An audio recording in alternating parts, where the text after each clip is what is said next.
Good evening, everyone. Good evening. Thank you. My name is Jerry Wilkerson, and I'm the Executive Associate Dean and one of the principal players for the time being, while our Chair of Recreation, Park, and Tourism Studies is on sabbatical.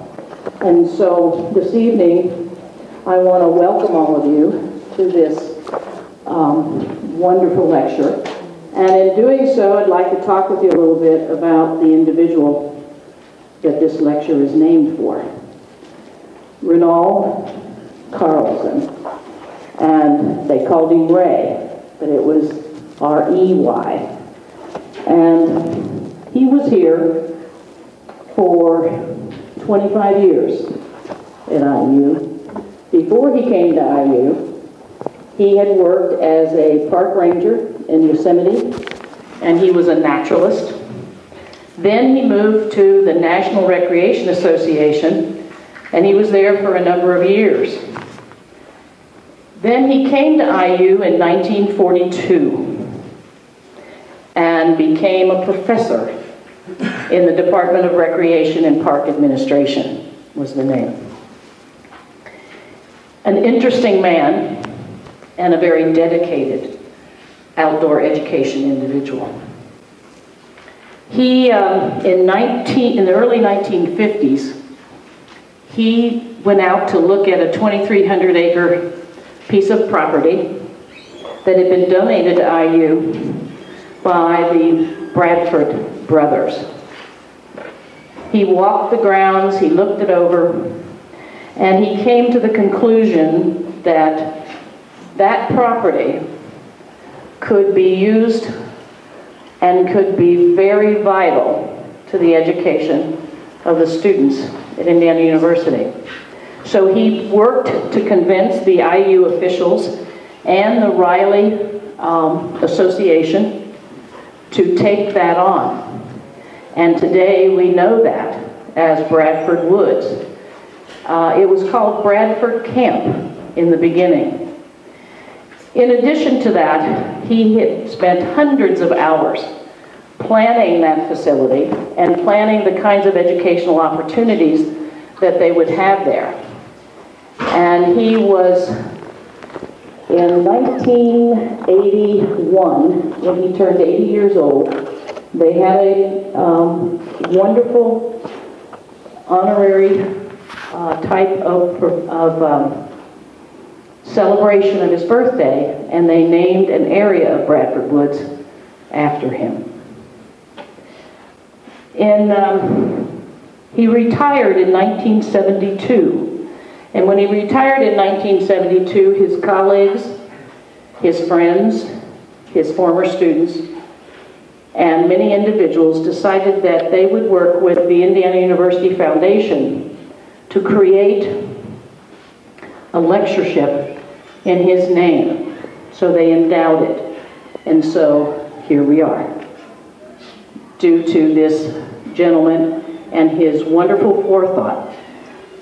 Bruce Horonic shared with me an article that he wrote in 1971, and that was the year before he retired.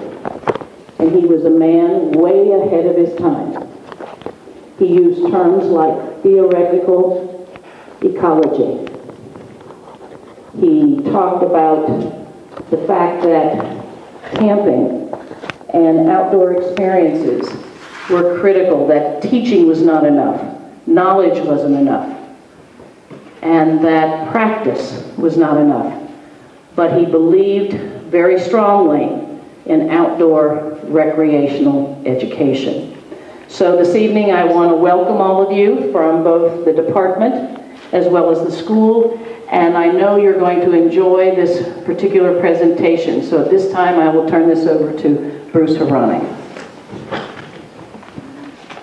It's really a pleasure and an honor to be able to introduce Dr. Karla Henderson to you.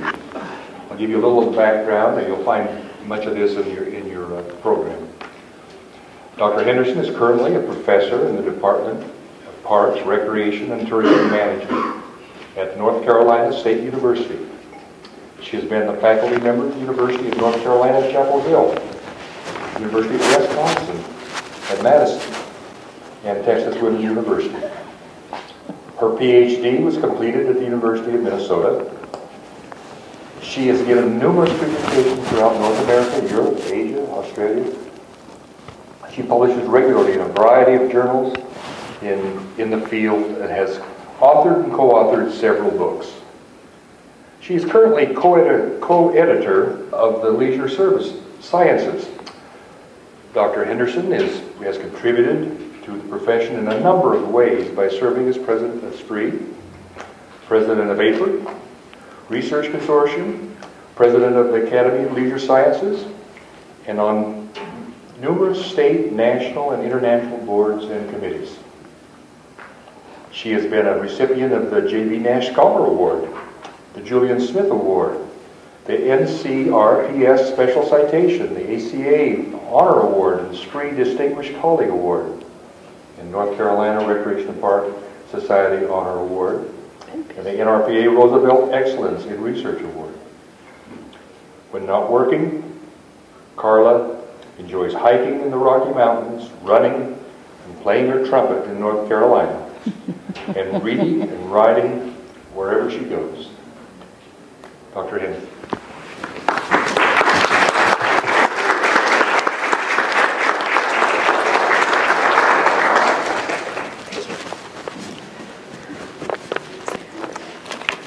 Well, thank you very much, Bruce, wherever you went, for that introduction. And I'm really happy to be here tonight, and I appreciate all of you being here tonight as well. And I'm pretty excited about being able to talk about this topic tonight because it's one that I've thought quite a bit about and haven't had a lot of opportunities to talk about, so I really enjoyed trying to put together some of these ideas that I'd hope would be of interest to you. I'm really honored to present this Ray Carlson lecture because of who Ray Carlson was. And as I was looking at some information on the web, and there's several things that are there about him, to find out a little bit more about him, I decided I think he must have been a Renaissance man in his particular time because of the different interests that he had. The other thing that I've always known about him, and unfortunately never had the opportunity to meet him, but that he shares a lot of the same kinds of interests that I have. So I think that's kind of significant. Well, Jerry gave you a little bit of information about him, but he was born in 1901 and passed in 1996. Indiana University for 25 years, as you know. The Bradford Woods Center for Outdoor Education, which Dr. Wilkerson mentioned. I've had the opportunity to go to Bradford Woods many times and have always really enjoyed being out there, and it's wonderful that you all at Indiana University have such a great facility that he helped to spark. He was also president of the American at the time, American Camping Association, now called the American Camp Association, which is an organization that I've been involved with for a very long time because I had an incredibly wonderful experience as a camper when I was a child, and I've always wanted to be connected with camps because people are always doing such cool things at camps, and the camp directors are such great people. So the fact that he was president of that association really resonated with me as well. And his interest in recreation and camping and services for youth and outdoor education, again, I think were all really special kinds of things.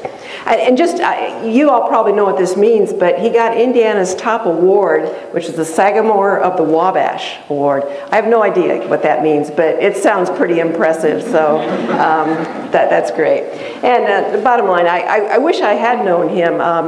He retired before I really came on the scene of recreation, and I did not ever have a chance to get to know him, but I think you're very, very fortunate to have a person of such great stature be one of the real leaders of this program.